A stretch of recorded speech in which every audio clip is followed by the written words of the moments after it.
विधायक, सांसद, मंत्री, इन लोगों की हैसियत नहीं है कि वो अपनी ही सरकार में भिंड जिले को विकास की कोई सौगात दिला सके। जैसे कि आइए आम आदमी पार्टी के जल्दी एकता जी आपका भी स्वागत है।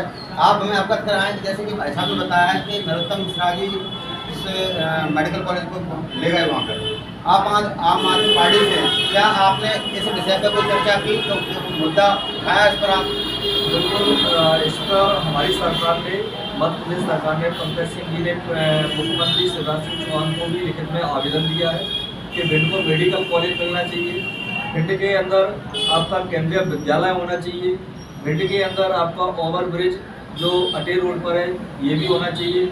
इसके अलावा भिंड के लिए सीवर लाइन की जो व्यवस्था थी, ये सीवर लाइन ना ला करके ये सीवरेज लेके आए इस समय। अब ये बहुत जल्द, आपको मैं बताऊँ, बहुत जल्दी ये प्लानिंग करेंगे कि भिंड को नगर निगम लाया जाए, लेकिन नगर निगम लाते लाते ये क्या करेंगे, ये सीवरेज को खाना चालू करेंगे और सीवर लाइन की प्रोजेक्ट को फिर से स्टार्ट करेंगे। मतलब आज भिंड की जनता जो है केवल भिंड में खुदाई से परेशान है, रोडें बिखरी पड़ी हुई है। भिंड को तो मुझे लगता है कि शिवराज सिंह चौहान को आदिवासी एरिया घोषित कर देना चाहिए।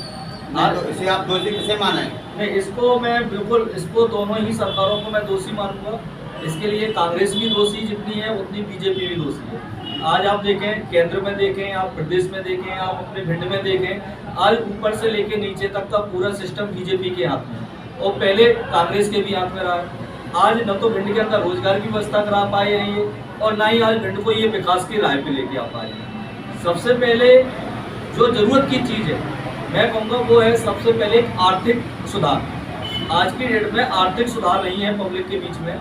जब आर्थिक सुधार होता है तो ये सारी घटनाएं खत्म हो जाती हैं। आर्थिक सुधार होगा, सारी चीज़ें खत्म हो जाएंगी, भिंड विकास पे आ जाएगी। जैसा कि आप आम आदमी पार्टी से, आप समाजवादी पार्टी से, ऐसी हमें क्या जरूरत पड़ी यानी कि हमारे भिंड जिले को कि यदि भाई भोजी जी को भिंड में आकर, यानी कि है तो भिंड के निवासी, भिंड जिले से ही है, भिंड में आकर एक संगठन तैयार किया और जो कल उन्होंने रोड शो भी किया और उनके साथ काफ़ी अच्छी भीड़ लगी। आइए हम भाई साहब से चर्चा करना चाहेंगे।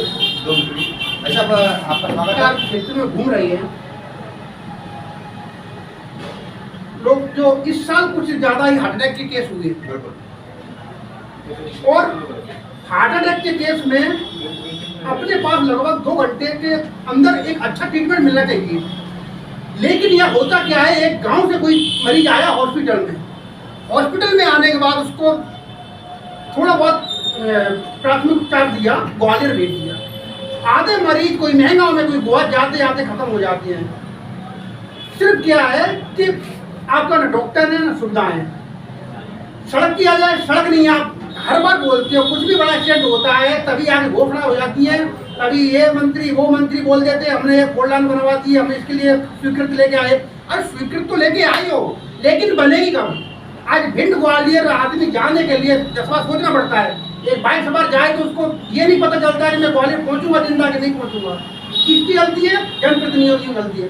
किसकी? जनता की गलती थोड़ी है। जनता तो अपना तो वोट आपको दे रही ना, आपका वोट दे सकती है आपको, लेकिन आपको करना तो यहाँ की जनप्रतिनिधियों के। और वो करेगी तब जब यहाँ की जनता उनसे मांग करेगी। यहाँ की जनता भी, हम तो कहते हैं आम जनता को, यहाँ की आम जनता को अपने जनप्रतिनिधियों के यहाँ सिर्फ जाके अपने पर्सनल फायदे के लिए नहीं, बल्कि जनता के फायदे के लिए बोलना चाहिए। उनको बोलना चाहिए मेडिकल कॉलेज क्यों नहीं है, आज क्यों नहीं है बोलना है, क्यों नहीं हॉस्पिटल डॉक्टर, क्यों आज दिन मरीज के पता अभी जाके देखोगे आप कुछ नहीं है, सुविधा नहीं है, क्यों नहीं है।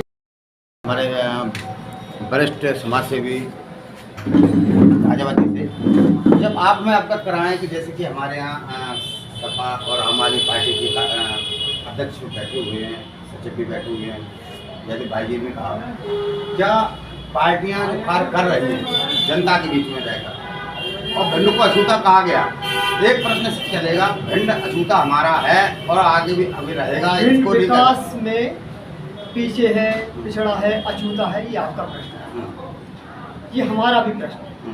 हमारा प्रश्न है राजनेताओं से, उन सत्ताओं से, उन तथाकथित समाज सेवियों से और आम जनता से कि भिंड पीछे क्यों। जब मैं अपनी नज़र से देखता हूँ तो मैं ये पाता हूँ अंतिम छोर पर जाकर कहीं ना कहीं इसके जिम्मेदार जो आम जनता है वो है। क्योंकि हम लोग अपने बंदूकों के लाइसेंस के लिए नेताओं के यहाँ जाते हैं, हम लोग अपने हैंडपम्पों के लिए नेताओं के यहाँ जाते हैं, लेकिन वास्तव में हम इतने जागरूक नहीं हैं कि किसी भी समाज का, किसी भी राज्य का, किसी भी राष्ट्र का, किसी भी स्थान का वास्तविक विकास जो होता है उसके 4 चरण होते हैं, 4 बिंदु। पहला बिंदु है शिक्षा, दूसरा स्वास्थ्य, तीसरा रोजगार, चौथा है आवागमन। और हम इन चारों में ही नितांत पीछे खड़े हैं। और हम अपने आसपास जब अपने जिलों को देखते हैं, चाहे इटावा हो, चाहे आपका दतिया हो, मुरैना हो या कोई भी, तो हम पाते हैं कि हम सबसे पीछे खड़े हैं। तो हमें वास्तव में अपने ऊपर एक शर्मिंदगी है। हम जब बाहर जाते हैं, हम दिल्ली जाते हैं, इंदौर जाते हैं, हमसे कोई पूछता है कि आप कहाँ के रहने वाले हैं, तो हम बोलते हैं कि हम ग्वालियर के रहने वाले हैं। तो मेरा ये प्रश्न है कि हम ऐसे क्यों शर्मिंदा? अब ये जो पीछे लगातार अछूते विकास में रह रहे हैं, इसके सबसे बड़े जो नुकसान हैं वो ये है कि लगातार पलायन हो। अब पलायन किसका हो रहा है? पलायन उस क्रीमी लेयर का हो रहा है जो यहाँ पर अच्छा योगदान दे सकता है, किसी भी समाज, किसी भी जिला के लिए बेहतर होती है। जैसे बुद्धिजीवी वर्ग लगातार पलायन कर रहे हैं, जैसे आर्थिक रूप से मजबूत लोग पलायन कर रहे हैं। तो कहीं ना कहीं ये पलायन राजनेताओं की राजनीतिक अक्षमता और हमारे प्रश्न न करने की आदत है बनाई है। लेकिन अब हमने एक कैंपेन चला रहे हैं, जस्टिस फॉर भिंड, जो पिछले लगभग 2.5 से 3 महीने से चल रहा है। हम लगातार लोगों को जागरूक कर रहे हैं, हम छात्रों को जागरूक कर रहे हैं, हम युवाओं को जागरूक कर रहे हैं, हम अध्यापक, वकील, डॉक्टर सभी को जोड़ रहे हैं, सभी को जागरूक कर रहे हैं। हम अपनी मांगे आपको बता दें। हमारी जो प्रमुख मांगे हैं कि भिंड में मेडिकल कॉलेज,